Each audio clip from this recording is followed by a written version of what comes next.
Hello and welcome back to my YouTube channel. का नाम है AM to PM classes. Friends, video थोड़ा late हो रहे हैं, उसके लिए मैं आपसे माफ़ी चाहती हूँ क्योंकि मेरी थोड़ी तबीयत नहीं सही है, तो इस वजह से वीडियो थोड़े लेट हो रहे हैं। लेकिन आपको वीडियो मिलेंगे, थोड़ा सा तबीयत पहले से थोड़ी बेटर है तो वीडियो मिलते रहेंगे, और जो आपको थोड़ा सा असुविधा हुई उसके लिए मैं आपसे माफ़ी चाहती हूँ। तो इससे पहले की जो वीडियो थे उसमें हमने 1793 के चार्टर अधिनियम पढ़ लिया था। तो आज उसी के चार्टर अधिनियम में जो आज आता है वो है 1813 का चार्टर एक्ट। तो चलिए फिर अपने चार्टर एक्ट जो 1813 का है वो समझ लेते हैं और जान लेते हैं कि इसमें कौन कौन से इम्पोर्टेंट प्रावधान किए गए थे ईस्ट इंडिया कंपनी के लिए ब्रिटिश गवर्नमेंट की तरफ से। तो पहला कि कंपनी के अधिकार पत्र को 20 वर्षों के लिए बढ़ा दिया गया। अधिकार पत्र यानी कि जो एक तरह से कह सकते हैं कि उनको जो जब से वो यहाँ 1600 से आए थे तब से यहाँ पर उन्हीं को ये अधिकार था कि वो यहाँ पर व्यापार कर सकते हैं भारत के साथ। तो वही तरह का एक जो उनका ये अधिकार पत्र था उसको 20 वर्षों के लिए बढ़ाया, लेकिन उन्होंने जो एक अधिकार दे दिया था कि अब तुम ही यहाँ पर भारत और पूर्वी देशों के साथ व्यापार करोगे, तो इस एकाधिकार को कंपनी से छीन लिया ब्रिटिश सरकार ने, और ये अधिकार अब और भी बाकी कंपनियों को दे दिया गया कि आप भी भारत और पूर्वी देशों के साथ व्यापार कर सकते हैं। लेकिन कंपनी के साथ एकाधिकार तो व्यापार का छीन लिया, लेकिन उसको ये अधिकार रहा कि वो व्यापार यानी चीन के साथ व्यापार और पूर्वी देशों के साथ चाय का व्यापार अभी भी कर सकती है, और ये जो एकाधिकार था ये उसको 20 वर्षों के लिए दे दिया गया। इसके अलावा यहाँ पर 1813 के जो चार्टर एक्ट थे उसमें भारतीय शिक्षा के लिए 1 लाख रुपए की राशि भी प्रदान की गई थी, ताकि जो भारतीय लोग हैं, जो भारतीय लोगों की अच्छी शिक्षा है उनके लिए अवसर बने, उनके लिए अच्छे स्कूलों का निर्माण हो सके, अच्छे शिक्षकों की नियुक्ति की जा सके, अच्छी किताबें उन्हें प्रदान की जा सके।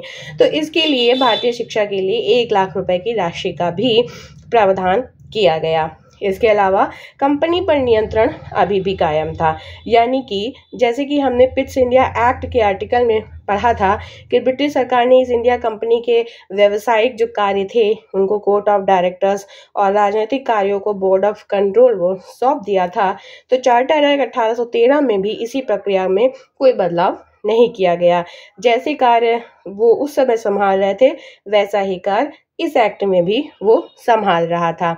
ठीक है, यानी कि कंपनी के नियंत्रण में कोई भी बदलाव नहीं किया गया था। इसके अलावा प्रशासन में भी कोई बदलाव नहीं हुआ, यानी कि अभी भी बॉम्बे और मद्रास के गवर्नर अभी भी बंगाल के गवर्नर जनरल को ही रिपोर्ट करते थे, यानी अभी भी जो वर्चस्व था वो बंगाल के गवर्नर जनरल का ही था, और बंगाल के गवर्नर जनरल की सहायता के उसकी जो कार्यकारी परिषद में जो 3 सदस्य होते थे, जैसे कि पिट्स इंडिया एक्ट ने पढ़ा था, वो ही 3 सदस्य अभी भी 1813 के चार्टर एक्ट में अभी भी रखे गए थे, उनमें भी किसी तरह का कोई बदलाव नहीं किया गया था। इसके अलावा केंद्रीय विधायिका में भी कोई बदलाव नहीं हुआ था, यानी कि जब कोई कानून बनाना होता था तो जब गवर्नर जनरल या उसकी जो कार्यकारी परिषद होती थी वही जो बनाती थी, जो उनके बहुमत हासिल करना होता था, बहुमत हासिल करके जो वो लोग कहते हैं विधायिका बनाते थे, वैसा ही सेम प्रोसेस अभी भी 1813 के चार्टर एक्ट में भी अभी भी वही रखा गया था। यानी कि जैसे गवर्नर जनरल के पक्ष में 3 सदस्य होते थे, उनमें से एक सदस्य भी अगर गवर्नर जनरल की तरफ से मत दे देता था तो गवर्नर जनरल अपना जो वीटो पावर होता था उसका इस्तेमाल कर कानून बना देता था।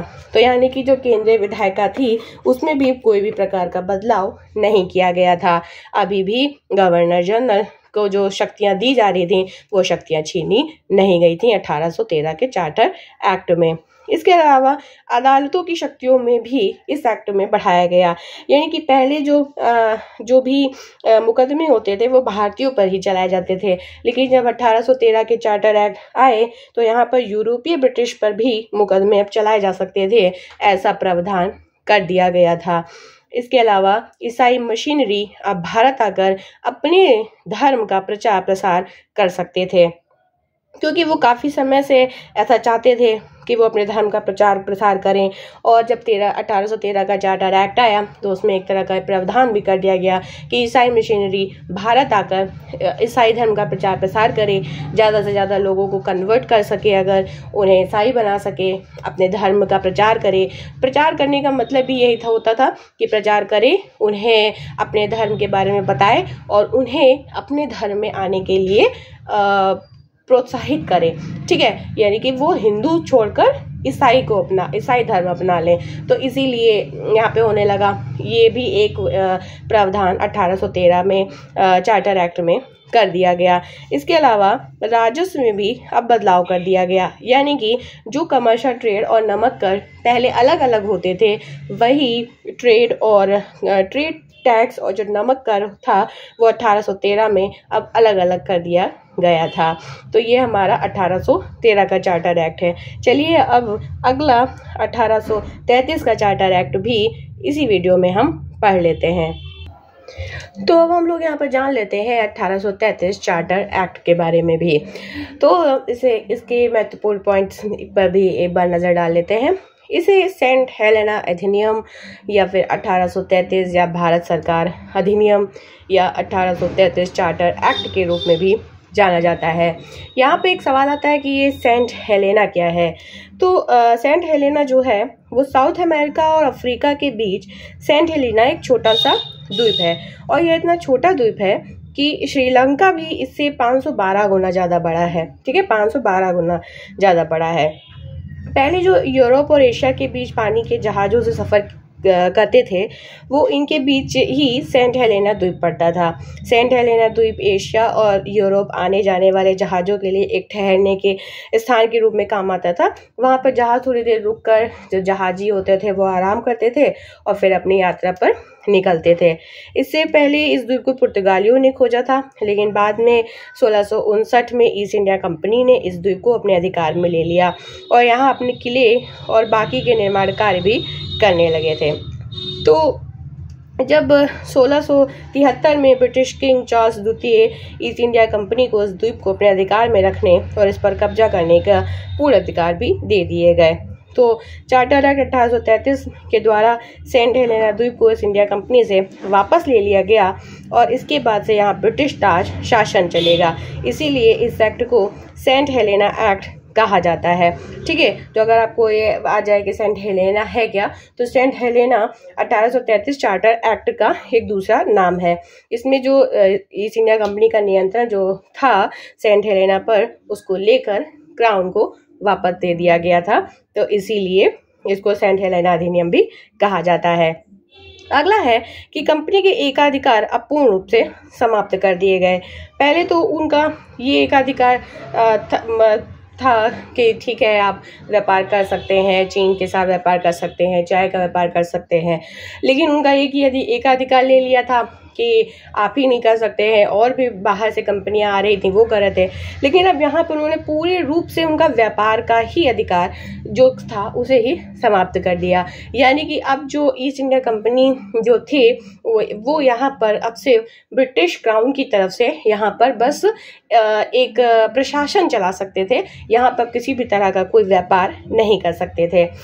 जो बंगाल का गवर्नर जनरल था उसे अब भारत का गवर्नर जनरल कहा जाने लगा। कौन से एक्ट के? 1833 के चार्टर एक्ट के प्रावधान में ये कह दिया गया। आपको बताना है कि भारत का पहला गवर्नर जनरल कौन था। मैं वीडियो के लास्ट में आपको बताऊंगी, इससे पहले आप कमेंट करके बताइएगा कि भारत का पहला गवर्नर जनरल किसे कहा जाता है। इसके अलावा बम्बई और मद्रास से जो विधि निर्माण शक्तियां दी गई थी 1773 चार्टर एक्ट में जो दिया गया था, और जो ये काफ़ी 13 तक एक्ट में रहा कि इनको ये कानून बनाने का शक्तियां थी, ये वापस ले ली गई। क्योंकि बम्बई अपना अलग बनाता था, मद्रास अलग बनाता था, बंगाल का जो गवर्नर जनरल था वो अलग बनाता था, तो इसलिए सारे अलग अलग कानून बन रहे थे, विधि बन रहे थे। इस वजह से उन्होंने बंगाल और मद्रास से विधि निर्माण शक्तियां वापस ले ली और जो भारत का गवर्नर जनरल था उन्हें ये अधिकार दे दिया कि अब सारे कानून जो भारत के लिए होंगे वो भारत का गवर्नर जनरल बनाएगा। भारत के गवर्नर जनरल को नागरिक और सैन्य शक्तियां भी दी गई।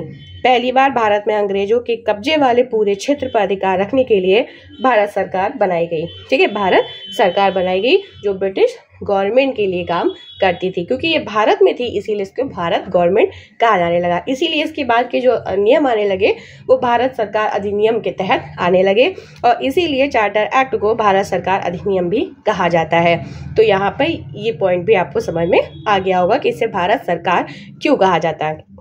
इसके अलावा जो गवर्नर जनरल की काउंसिल थी जो 3 कर दी गई थी, उसे अब यहाँ फिर से 4 वाली परिषद कर दी गई थी। हालांकि जो चौथा सदस्य था उसके पास शक्तियाँ कम थी और वह सदस्य के रूप में कार्य नहीं करता था। 1833 के चार्टर एक्ट में ही जो सिविल सेवा प्रतियोगिता थी वो भी शुरू की गई थी। ठीक है, अगर आपसे पूछा जाए कि जो सिविल सेवा प्रतियोगिता थी वो कब से शुरू हुई, तो आप इसको याद रखिएगा कि जो सिविल सेवा प्रतियोगिता थी वो भी 1833 के चार्टर एक्ट से शुरू हुई थी। ठीक है, इसके अलावा इस एक्ट में अंग्रेजों को भारत में बसने की अनुमति भी दे दी, क्योंकि बहुत सारे अब अंग्रेज आने लगे थे यहाँ पर, तो उनको बसने की अनुमति भी यहाँ पर दे दिया गया। यानी कि एक तरह से जो उनका कह सकते हैं जो वीज़ा उनका लगने लगा यहाँ पे भारत में, और वो आकर यहाँ पर रहने लगे, अपनी बस्तियाँ यहाँ पर बसाने लगे। सबसे बड़ा इम्पोर्टेंट पॉइंट, दास प्रथा को विधि विरुद्ध घोषित किया गया, यानी कि कानून के विरुद्ध है दास प्रथा, इसको घोषित किया गया था और 1843 में इस जो दास प्रथा थी इसको जड़ से समाप्त कर दिया गया था। जो यही 1833 में विधि आयोग का गठन हुआ था और सभी को पता होगा कि विधि आयोग का जो गठन था उसका जो अध्यक्ष थे वो कौन थे, लॉर्ड मैकाले। इसके अलावा मैंने यहाँ पर केंद्रीय विधायिका के बारे में आपको बता दिया है। प्रांतीय विधायिका यानी कि जो केंद्रीय गवर्नर जनरल ऑफ इंडिया थी उसकी कार्य परिषद बनाई और बॉम्बे मद्रास प्रेसिडेंसी जो थी वो खत्म कर दी गई थी। ये पॉइंट जरूर याद रखिएगा। इसके अलावा मैंने यहाँ पे लिखा है कि राजस्व खत्म, यानी कि राजस्व जो था, क्योंकि जब ईस्ट इंडिया कंपनी जो वाणिज्यिक कारोबार और प्रादेशिक क्षेत्रों में लिया जाने वाला कर था, जो नमक कर था, उसको अलग कर दिया था। कहाँ? 1813 में। लेकिन जब 1833 में ईस्ट इंडिया कंपनी का व्यापारिक अधिकार ही खत्म हो गए तो वाणिज्यिक जो कारोबार, जो कमर्शियल ट्रेड था, उससे जो उत्पन्न होते थे, जो राजस्व होते थे, वो भी वहां पर खत्म हो गए। तो इस हिसाब से कह सकते हैं कि अब राजस्व खत्म हो गया और कंपनी का राजस्व अब राजनीतिक कार्यों से आता था। ठीक है, राजनीतिक कार्यों से अब आता था, अब उनको टैक्स के जरिए उनका कोई भी राजस्व नहीं आता था। तो ये थे यहाँ पे कुछ इम्पॉर्टेंट पॉइंट्स जो कि 1833 का चार्टर एक्ट है। 1813 में इम्पॉर्टेंट चार्टर एक्ट के जो प्रावधान थे वो मैंने आपको बता दिए। अगला जो चार्टर एक्ट है उसके बारे में, जो भारत सरकार अधिनियम है, जो एक अभी इसमें चार्टर एक्ट बाकी है, तो वो उसके बाद जो आएंगे वो भारत सरकार अधिनियम के तहत आने लगेंगे। तो फिर अब उसके आगे के अगले वीडियो में लाऊंगी। आशा करती हूँ आप आज का वीडियो आपके लिए बहुत ही अच्छा होगा, आपको इसके पॉइंट्स आपके एग्जाम में काफ़ी यूजफुल रहने वाले हैं। तो आज के लिए इतना ही, अगले वीडियो में फिर मिलेगा। अगर वीडियो अच्छा लगा हो तो प्लीज़ प्लीज़ प्लीज़ वीडियो को लाइक और सब्सक्राइब जरूर करिएगा। Thank you very much.